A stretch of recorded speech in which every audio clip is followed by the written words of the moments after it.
በስመ አብ ወወልድ ወመንፈስ ቅዱስ አሃዱ አምላክ። ስንክሳር ዘወርሃ ሰኔ ዕለት 9 ሰነ። በዛ ዕለት እዚያ ዓብይ ነቢይ ሳሙኤል ዕረፈ። ነዚ ቅዱስ እዚ ስማ አቡኡ ህልቃና ካብ ነገድ ሌዊ እዩ። ስማ አዲኡ ከዓ ሃና እዩ። ንሳ መኻን ነበረት። በቲ ልማኖኣን ምምላዳን ካብ እግዚአብሔር እዚ ዓብይ ነቢይ ረኸበት። ኣብ ገዛኣ ከዓ 3 ዓመት ዕበየቶ ተኻናኸነቶ። ካብኡ ከምቲ ከይጠነሰቶ ከላ ዝተማባፅዓቶ ናብ ቤት መቕደስ እግዚአብሔር ኣቕረበቶ። ሳሙኤል ከዓ ክሳብ ዝዓቢ ኣብ ቤተ እግዚአብሔር እናኣገልገለ ንኤሊ ይለኣኾ ነበረ። ደቂ ኤሊ ግና ኣብ ቅድሚ እግዚአብሔር መልእኽቶም የባላሽዉ ነበሩ። ንደቂ እስራኤል ከዓ ናይ ግሊ ጥቕሞምን ንዘይረብሕ ድሌቶምን ክብሉ የኾርይዎምን የገድድዎምን ነበሩ። ካብኡ ናይ እግዚአብሔር ሰብ ናብ ኤሊ መጺኡ እግዚአብሔር ከምዚ ይብል ኣሎ በሎ። ንቤት ኣቦኻ ኣብ ምድሪ ግብፂ ባሮት ፈርዖን ከለዉ ምግላጽ ተገለጽ ኩሎም። ካብ ኩሎም ቤተ እስራኤል ካህናት ክኾኑኒ ንቤት ኣቦኻ ሓርኽዎ። ኣብ መሰውእየይ መስዋዕተይ ከዕርጉለይ ዕጣን ክዓጥኑ ኤፉድ ኣልበስክዎም። እቲ ብሓዊ ዝግበር ዝኾነ ዝገብሩ ካብ ደቂ እስራኤል ፈልየ ንቤት ኣቦኻ ሃብክዎ። ንምንታይ ደኣ ኣብ ልዕሊ መስዋዕተይን ኣብ ልዕሊ ዕጣነይን ብሕማቕ ዓይኒ ተመልከትካ? ብዛዕባ እቲ ደቂ እስራኤል ንበረኸት ኢሎም ቀዳማይ መስዋዕቶም ናብ ቅድመይ ዘምጽእዎ ካባይ ንደቅኻ ፈትኻ።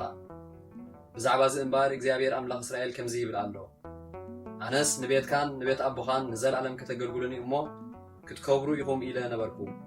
ሕጂ ግና ኣይፋለን። ኣነስ ነቶም ዘኽብርኒ የኽብሮም፣ ነቶም ዝንዕቑኒ ድማ እሕስሮም ይብል እግዚአብሔር። እነሆ ካብ ቤትካ ኣረጊት ምእንቲ ከይርከብ ደቅኻን ደቂ ዓሌትካን ዝቐትለለን መዓልታት ክመጻ እየን። ኣብ መሰውየይ ዘገልግል ሰብ ብዓይንቱ ዝፍጽም ብነብሱ ዝተግህ ኣይሳኣንን እዩ። እቶም ካብ ቤትካ ዝተረፉ ኩሎም ግና ብግብዝንኦም ክወድቁ እዮም። ንዓኻ ኸ እዚ ተኣምር እዚ ክመጸካ እዩ። ክልቲኦም ደቅኻ ኣፍኒንን ፊንሃስን ብሓንቲ መዓልቲ ብኹናት ክሞቱ እዮም። ንዓይካ ኣብ ልበይን ኣብ ነፍሰይን ዘሎ ድሌተይ ዝገብር እሙን ካህን ከተንስእ እየ። እሙን ቤት ካህንጸሉ እየ። ብኩሉ መዓልትታት ከዓ ኣብ ቅድሚ መሲሐይ ከገልግል እዩ። ካብ ቤትካ ዝተረፉ ድማ መጺኦም ምእንቲ ቁራስ እንጌራ ንብሩር ኣቦሊ ክሰግዱ እዮም። ቁራስ እንጌራ ምእንቲ ክበልዕሲ ኣብ ኣገልግሎት ክህነት ግደፈኒ ይኽብልዎ እዮም። እዚ ቆልዓ ሳሙኤል ከዓ ኣብ ቅድሚ ኤሊ ንእግዚአብሔር የገልግል ነበረ። በቲ ግዜቲ ቃል እግዚአብሔር ማለት ራእይ ኣይነበረን ኣይርከብን ነበረ። ብድሕሪዚ በታ መዓልቲ እቲኣ ኤሊ ኣቦቱ ደቂሱ ከሎ ኣዒንቱ ደኺመን ክርኢ ኣይክእልን ነበረ። ኣብቲ ቤተ እግዚአብሔር ዝነበረ መብራህቲ ከይጠፍአ ከሎ ሳሙኤል ኣብ ቤት መቕደስ ኣብ ታቦት እግዚአብሔር ደቂሱ ነበረ። እግዚአብሔር ንሳሙኤል ጸውዖ፣ ሳሙኤል ሳሙኤል በሎ። እሞ ንሱኻ ኣለኹ ኣነ በለ። ናብ ኤሊ ኸይዱ ከዓ ጸዊዕካኒ ኢኻ መጺእ እኔኹ በለ። ኤሊ ከዓ ኣይጸዋዕኩኻን ኪድ ደቅስ በሎ እሞ ኸደ። ደጊሙ ከዓ እግዚአብሔር ንሳሙኤል ሳሙኤል ሳሙኤል ኢሉ ጸውዖ። ሳሙኤል ከዓ ተንሲኡ ናብ ኤሊ ኸደ። ደጊሙ ድማ ጸዊዕካኒ መጺእ እነኹ በለ። ኤሊ እውን ኣይጸዋዕኩኻን ኪድ ደቅስ በሎ።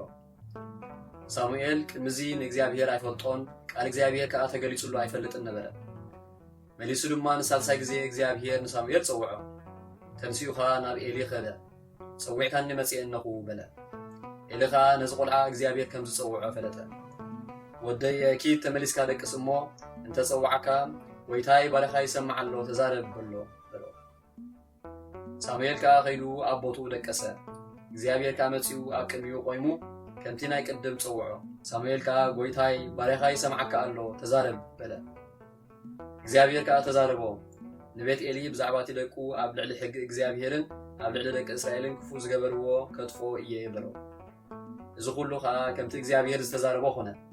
ብድሕሪዚ እግዚአብሔር ንሳኦል ወዲ ቂስ ንክቐብኦ እሞ ኣብ ደቂ እስራኤል ንጉስ ክኸውን ኣዘዞ።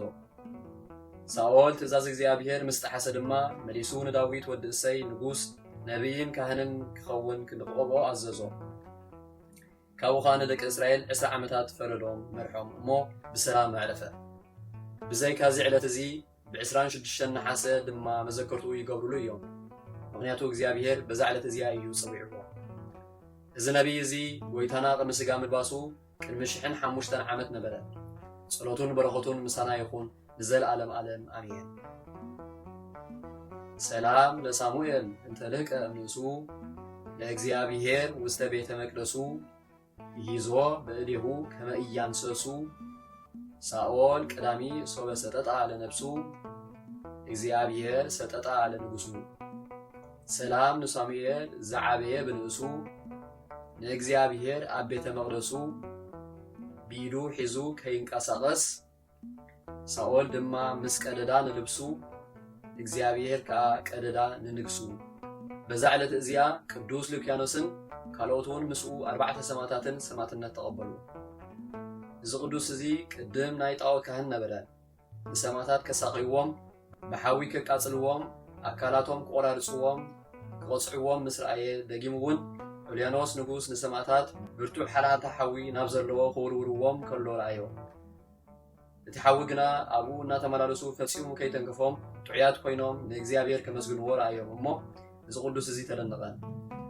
እቶም ዘገልግሎም ጣዖታት ግና ከምዚ ክገብሩ ከም ዘይክእሉ ተረድኦ። እኳ ደኣ ናብ ሓዊ እንተዝደርብይዎምስ ቀልጢፎም ምተቓጸሉ። ናይዞም ክርስቲያን ኣምላኽ ነዚ መንክር ግብሪ እዚ ዝገብር ግና ብሓቂ ኣምላኽ ንሱ እዩ በለ። ካብኡ ኣብ ቅድሚ ንጉስ ቆመ። ኣነ ብግልፂ ክርስቲያን እየ በለ። ሽዑ ናብ ንጉስ ኣቕረብዎ። ንጉስ ከዓ ኣምልኾ ጣዖት ብምሕላጉ ገሰጾ። ብዙሕ ኪዳናት ኣተወሉ። ናብ ምምላኽ ጣዖት እንተተመሊሱ ብዙሕ ክብሪ ከም ዝህቦ ኪዳናት ኣተወሉ። ንሱ ግና ወልሓንቲ ኣይሰምዖን፣ ብመቕጻዕቱ እውን ኣይፈርሐን። ብድሕሪ እዚ ዓብዪ መቕጻዕቲ ቆጽዖ፣ ቁልቁል ኣፉ ሰቐሎ፣ መንከሱ ብእማን ሰበሮ፣ ብርቱዕ መግረፍቲ ገረፎ፣ ካብኡ ናብ ቤት ማእሰርቲ ኣእተዎ፣ ኣብኡ ብዙሕ እዋን ገበረ። ድሕሪ እውን ምስ እሱራት ክርስቲያን ናብ ኣደባባይ ኣብፅሕዎ። ንጉስ ከዓ ንኣማልክቲ ዕጣን ዕጠኑ እንተዘይኮይኑ ዓብዪ መቕጻዕቲ ክቐጽዓኩም እየ በሎም። ንዕኡ ከዓ ኣይተኣዘዝሉን። ኣብ ልዕሊኦም ተቖጥዐ፣ ናብ እቶም እሳት ደርበዮም። እግዚአብሔር ድማ ሽዑ ብርቱዕ ዝናብ ኣዝኒቡ ነቲ ሓዊ ካብኦም ኣጥፍኦ። ካብኡ ንጉስ ንቅዱስ ሉኪያኖስ ኣብ ልዕሊ ዕፀ መስቀል ክሰቕልዎ ከምቲ ዝተሰቐለ ኣምላኹ እናበለ ኣዘዘ። ንሱ እውን ይሰቐል በለ። ኣብ ስግኡ ነዋሕቲ መሳምር ኣእተውሉ። ሽዑ ነብሱ ናብ ኢድ እግዚአብሔር ኣረከበ። ነቶም 4 ሰብኡት ከዓ ኣርእሶም ብሰይፊ ቆረጽዎም። ናይ መንግስተ ሰማያት ኣኽሊል ሰማዕትነት ተቐበሉ። በረኸቶም ምሳና ትኹን ንዘለዓለም ዓለም ኣሜን። ሰላም ለሉኪያኖስ ዘኣድመኣ ተወድሶ ምስለ 4 እደው ስቃየ ስም በተኣግሶ ሶበረ ኣማልክት ይሶኣ በተሃይሶ ጊዜ ቀነብዎ መጠወ ነፍሶ እምድኅረ ሰበሩ በኣይባን መንክሶ። ሰላም ንሉኪያኖስ ዘድምዐ ምውዳስ ምስ 4 ሰብኡት ስቃይ ሰማዕትነት ብምዕጋስ ንኣማልክቲ ዘይሰውአ እምምስማስ ምስ ሸንከርዎ ኣወፈየ ነፍስ ብኣእማን እውን ሰባበርዎ ናይ ኣስናኑ መንከስ። በዛ ዕለት እዚኣ ንዮሃንስ ኤጲስቆጶስን ንኣርከላ ጳጳስን መዘክርቶም እያ። በረኸቶም ምሳና ትኹን ንዘለዓለም ዓለም ኣሜን። ዘቕረብክዎ ማህልየት ኣዘኻኺረ ኣእላፍ ካብ ተማዘውቲሮም ዘገልግሉኻ ኩሉ ግዜ ብዘይምዕራፍ እንዳኸነብብ ተቐበል ናይ ድኽነተይ መጽሓፍ ዝገበርካ ጎይታ ናይታ መበለት መባእ ውኩፍ ካብ ዘተውዋ ሃብታማት ናይ ሃብቶም ተረፍ። ቅዱሳን ነቢያት ሐዋርያቱን ሰባኽያን ሰማዕታት ምስ ጻድቃን ደናግል ከዓ መነኮሳት እውን ሄራን ባርኾት ባርኹ ማሕበር እዛ ቅድስት ቤተ ክርስቲያን ካብ ዝዓበየ ሽማግለ ክሳብ ዝነኣሰ ህፃን ንዝፀሓፎ ብመጽሓፍ ንዘፀሓፎ እውን ብምድራስ ንዘንበቦ ንዝተርጎሞ ብልሳን ሓዲስ ንቃሉ እውን ዝሰምዐ ብእዝኒ መንፈስ ብጸሎት ኣድዩ ማርያም ዓላቒት ካብ ኩሉ ምባኣስ ኣሕቢሩ ይምሓረና ኢየሱስ ክርስቶስ። ሰላም ንዓኹም ጻድቃን ምስ ሰማይት ዘዕረፍኩም በዛ ሎሚ ዕለት ንዓለም ዘሰነፍኩም ኢኹም ንስኹም ብኩሉ ትዕግስት ኣብ ቅድሚ ፈጣሪ ለምኑ ብኩሉ ሰዓት ብዘይካ ንስሓ ንዓና ከይወስደና ሞት። ሰላም ንዓኹም ናይዛ ዕለት እዚኣ ጻድቃን ኩልኹም ሰብኡትን ኣንስትን በብኣስማትኩም ቅዱሳን ሰማይን ምድርን ማሕበር ስላሴ ንስኹም ምእንቲ ማርያም ኣዲኡ ዘክሩን ኣብ ጸሎትኩም ንኽትሕልውና ተማሕጺና ኣሎና ብናይ ክርስቶስ ደም